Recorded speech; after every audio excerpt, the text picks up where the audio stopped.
So, good morning, everyone. We'll begin with the reflections on universal well-being. May I abide in well-being, in freedom from affliction, in freedom from hostility, in freedom from ill will, in freedom from anxiety, and may I maintain well-being in myself. May everyone abide in well-being, in freedom from hostility, in freedom from ill will, in freedom from anxiety, and may they maintain well-being in themselves. May all be released from all suffering, and may they not be parted from the good fortune they have attained. When they act upon intention, all beings are the owners of their action, and inherit its results. Their future is born from such action, companion to such action, and results will be their home. All actions with intention, be they skillful or harmful, of such acts they will be the heirs. So, good morning, everyone. This is the second day of our new lunar year, and we're continuing on with our 3-month residential retreat. I think it's probably day 6. And as we mentioned the last couple of days, the theme is renunciation and purification. So I thought of reflecting on a ceremony and circle we did yesterday in the theme of purifying. So oftentimes when we, at least for myself, when I started to cultivate, you would say I started with this sense of myself in the center. I'm going to meditate, I'm going to practice, I'm going to wake up, I'm going to get enlightened.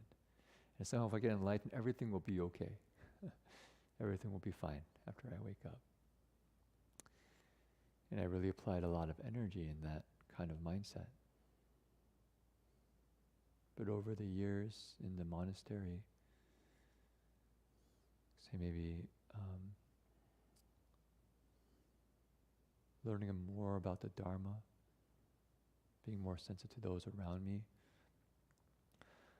I became much more aware how our practice is deeply embedded in an entire community, a web of relations, a web of living beings. As we begin this practice, we often discover that there are many things that we've done in our lives that harmed living beings, that caused pain and suffering. And sometimes we did it intentionally, out of hatred or resentment, or sometimes we did it completely unknowingly, just out of ignorance. And so we thought that for the beginning of this retreat, we would have a circle and a ceremony to acknowledge, you say, to ask for forgiveness, to learn from and change for the better, to also dedicate merit to all those beings that we have hurt. As we wrote a paiwei, one red one over there and one yellow one, a rebirth paiwei, writing for all beings I have hurt, I have harmed. Wishing that these 3 months of practice can be dedicated to their well-being, to their happiness, to their ultimate liberation.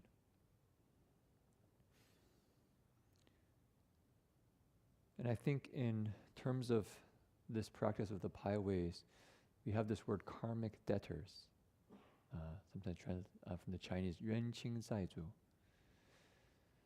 And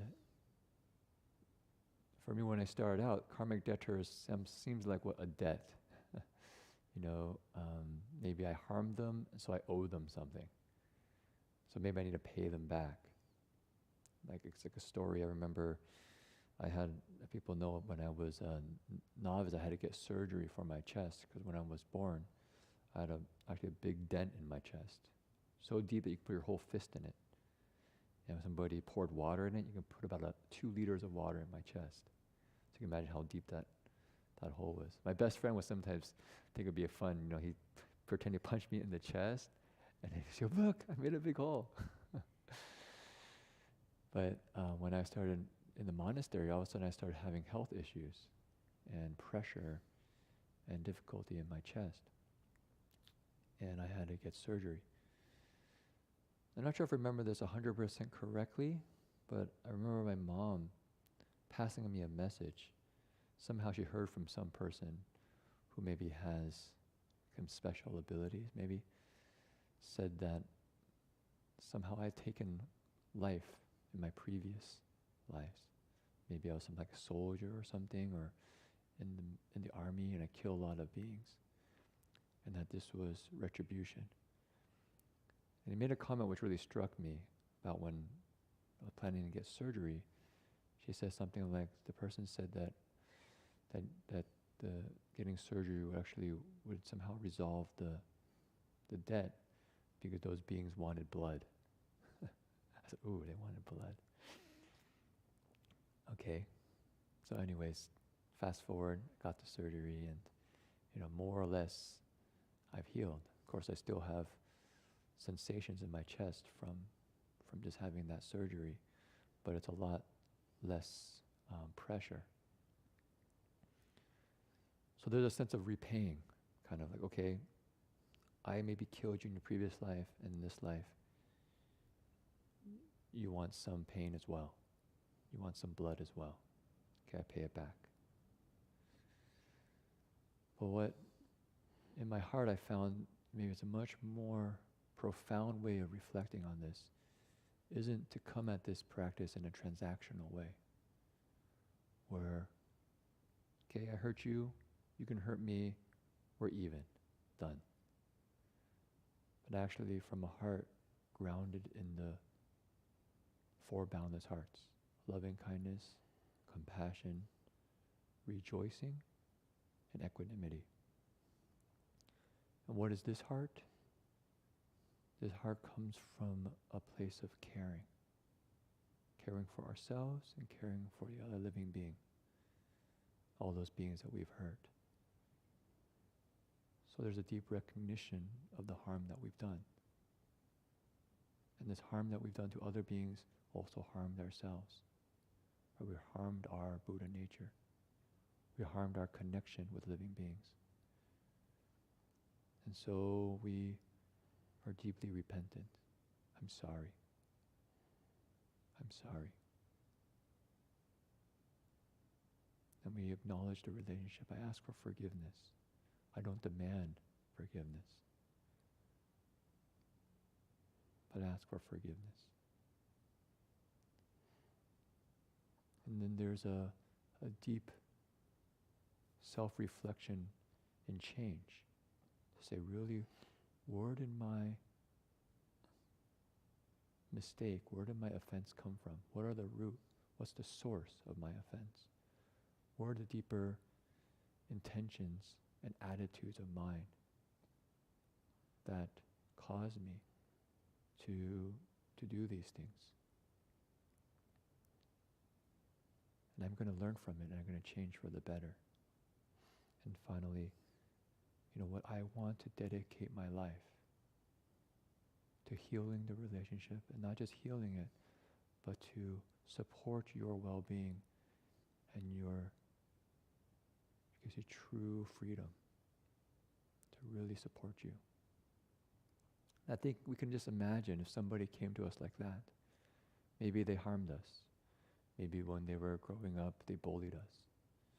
and made fun of us and made our lives miserable for, you know, whatever, 5 years in elementary school. And, you know, and then that heart's just like, you know, I hate that person. And one day that person comes to us, you know, 20 years later. He looks at us, and in their face you could see it's soft, it's repentant, it's remorseful. And they say, you know what, I'm really sorry for all those years that I made fun of you, disrespected you. I know it caused you a lot of loneliness and anguish, maybe fear. And I thought about myself and how it really came from a place of not really knowing how to be a person. That I thought I could be strong by being controlling over people, by making fun of other people. I thought that was the way I could establish myself, to be liked. But I realized that I just hated myself more and more as I did that. So I want to change. And I really ask for your forgiveness, but I know it's not something that I can demand. But I really want to change for the better. And I made my resolve not to do this again. To look at my life and change the ways that caused me to have this kind of lifestyle, this kind of mindset. And finally, you know, I'm going to devote my life to a way of peace, to not harming, to goodness, to service. And I wish that all the goodness that I create can be there to support you in your life's journey. This is my sincere prayer and wish for you. I think if we heard that from somebody, it would be hard to say, I still hate you a lot, and I'm going to like make sure I want to punish you. Maybe our hearts aren't open yet. And I think there's sometimes things that we've done that perhaps takes a long time to heal. But it opens the door. If we see that person consistently acts in a way in accordance with their words, their intention, just little bit by little our heart melts. And in fact, we might stop hating the person, but might actually care deeply about the person, even want to support them in their practice, in their goodness. And so I think that's one of the things that we can do in our cultivation. And there's many beings that we've hurt, you know, from this life and previous lives. And we can actually dedicate our practice to them.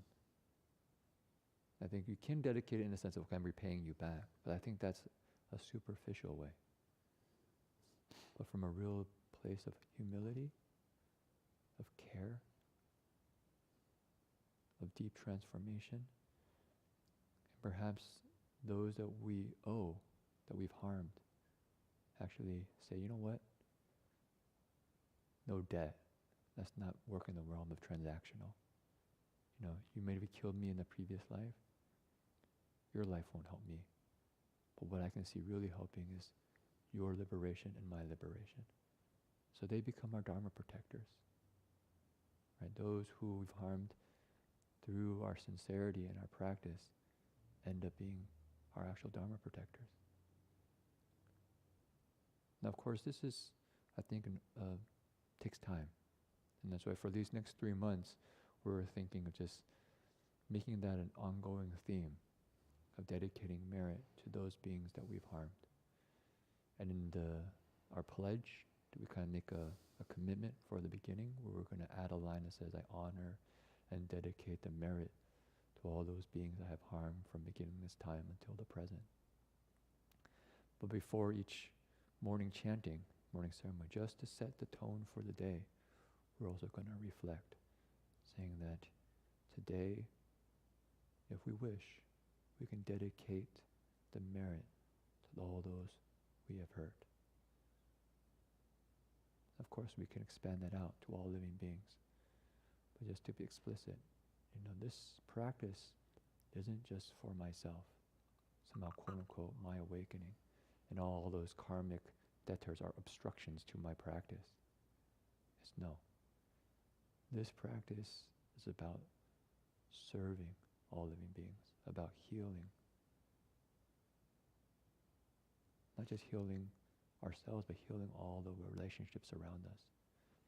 And how does the Buddha become a Buddha? It's because they resolve all their karmic debts. They completely are free. So maybe it's not much for this morning, and if you would like to join us for these 3 months, maybe you can reflect too. You can think about where are some of the beings that you harmed in this life. And maybe as we go through our practices day by day, you can in your heart just make that explicit wish.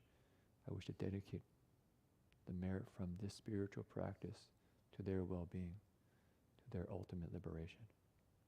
Okay, so that much for this morning. Let's do 3 steps, 1 bow.